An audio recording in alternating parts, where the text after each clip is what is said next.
अध्याय 10। ब्रह्मा जी ने नारद जी से कहा, अब एक और इतिहास सुनो जिससे रुद्राक्ष की महिमा प्रकट होती है। इस आख्यान को सुनने से शिव जी के चरणों में जो प्रीति उत्पन्न होती है उसका वर्णन नहीं किया जा सकता। पुराने जमाने में कश्मीर में मद्रसेन नामक एक राजा राज्य करता था। उसका सुधर्म नामक एक बेटा बहुत बलवान, बुद्धिमान और शिव जी का भक्त था। राजा के मंत्री के पुत्र का नाम तारक था। वो भी अत्यंत शीलवान और विद्वान था। राजा के पुत्र और मंत्री के पुत्र में मित्रता थी। वे दोनों परम सुंदर थे और साथ साथ विद्या अध्ययन किया करते थे। उन्होंने बिना उपदेश के ही रुद्राक्ष की महिमा को जान लिया था। एक दिन पराशर मुनि राजा के पास आए। राजा ने उन्हें सर्वज्ञ जानकर आदर सत्कार किया और प्रार्थना की, हे प्रभु, मेरा पुत्र और मंत्री का पुत्र दोनों ही रुद्राक्ष को इस प्रकार धारण करते हैं कि एक पल के लिए भी उसे नहीं त्यागते। यद्यपि मैंने उन्हें बहुत कहा, लेकिन वे किसी तरह नहीं मानते। वे बिना किसी से कोई विधि पूछे हुए अपनी बुद्धि के अनुसार रुद्राक्ष धारण करते हैं। इसलिए आप मुझे यह बताने की कृपा करें कि इसका वास्तविक कारण क्या है। राजा की प्रार्थना सुनकर पराशर ने कहा, हे राजन, तुम अपने पुत्र और मंत्री के पुत्र के पुराने जन्म का वृतांत सुनो।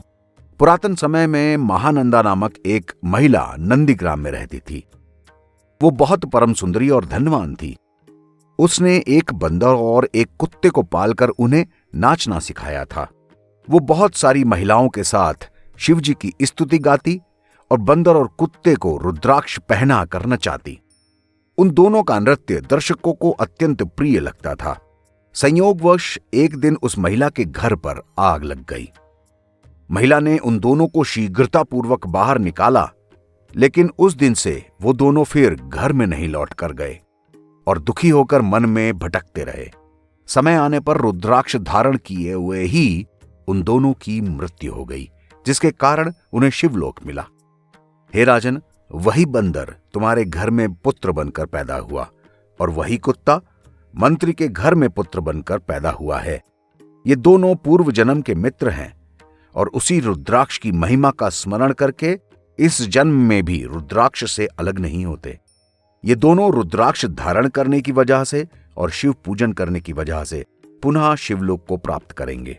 ऐसा सुनकर राजा ने कहा, प्रभु, आप कृपा करके मेरे पुत्र के भविष्य का हाल भी बताएं।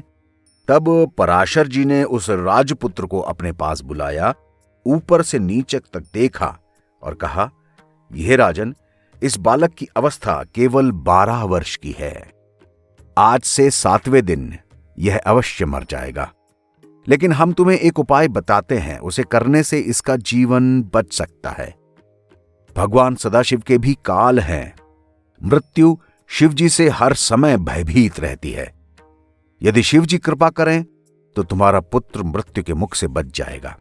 इसलिए तुम्हें सबसे पहले यह ठीक होगा कि तुम इसके द्वारा शिवजी का पूजन कराओ और उन्हें प्रसन्न करने के उपाय करो। हे राजन, आयु बढ़ाने की कई युक्तियां हैं, लेकिन उन सब में से सबसे सरल और सबसे प्रभावी है शिवजी का पूजन। मृत्यु से रक्षा करने में रुद्राध्याय सबसे प्रसिद्ध है। ऐसे व्यक्ति पर शिवजी हमेशा प्रसन्न रहते हैं जो हमेशा उनकी पूजा में संलग्न रहता है। तुम जितनी बार शतरुद्री का अभिषेक कराओगे, उतने ही वर्षों तक तुम्हारा पुत्र जीवित बना रहेगा। इसलिए तुम इस सहस्त्र शतरुद्री का पाठ करा के अपने पुत्र को स्नान कराओ। इस समय से लेकर तुम्हारा पुत्र 10,000 वर्षों तक जीवित रहेगा और निर्भय होकर शत्रुओं पर विजय प्राप्त करेगा, सुखपूर्वक राज्य करेगा। पराशर मुनि के ऐसे वचन सुनकर राजा ने बहुत से ब्राह्मणों को बुलाकर 7 दिन में 10,000 शतरुद्री का जाप करना प्रारंभ कर दिया और स्वयं भी उस जप में संलग्न रहा। उसी जल से उसने अपने पुत्र को स्नान कराया। 7वां दिन आने पर वह बालक कुछ देर के लिए मूर्छित हो गया, लेकिन थोड़ी ही देर में चैतन्य अवस्था में आकर उठ बैठा। तब पराशर मुनि ने कहा, हे राजन पुत्र, मूर्छावस्था में तुम्हारी क्या दशा हुई? तुम्हें क्या दिखाई दिया?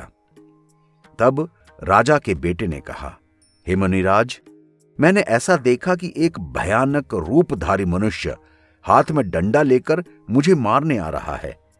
तभी एक महावीर ने आकर उस मनुष्य को अपने वरुण पाश में बांध लिया और उसे मारते पीटते हुए एक और ले गया। यह सुनकर पराशर मुनि ने अत्यंत प्रसन्न होकर बालक को अनेक आशीर्वाद दिए। हे नारद, जिस समय राजा पराशर मुनि की प्रशंसा कर रहे थे, उसी समय तुम भी वहां जा पहुंचे। राजा ने तुम्हारा सम्मान किया और कहा, प्रभो, यदि आपने कोई आश्चर्य की बात देखी हो तो मुझे बताएं। तब तुमने कहा, हे राजन, हमने उसी समय एक बहुत बड़ा आश्चर्य देखा था। वह आश्चर्य यह था कि तुम्हारे पुत्र को मारने के लिए मृत्यु आई थी, लेकिन शिव जी ने उसकी रक्षा करने के लिए वीरभद्र को भेजा था और उन्हें यह आज्ञा दी थी कि वे तुम्हारे पुत्र पर मृत्यु का कोई वश नहीं चलने देंगे। तब वीरभद्र मृत्यु को पकड़कर कैलाश पर्वत ले गए और तुम्हारे पुत्र को अमृत पान करने का फल मिला। अब तुम्हारा पुत्र 10,000 वर्षों तक जीवित रहकर निष्कंटक राज्य करेगा। मंत्री का पुत्र भी तुम्हारे पुत्र का सेवक बनकर बहुत सुख लेगा। दोनों शिवजी के बड़े भक्त होंगे और अंत में शिवलोक को जाकर शिवजी के गण बन जाएंगे।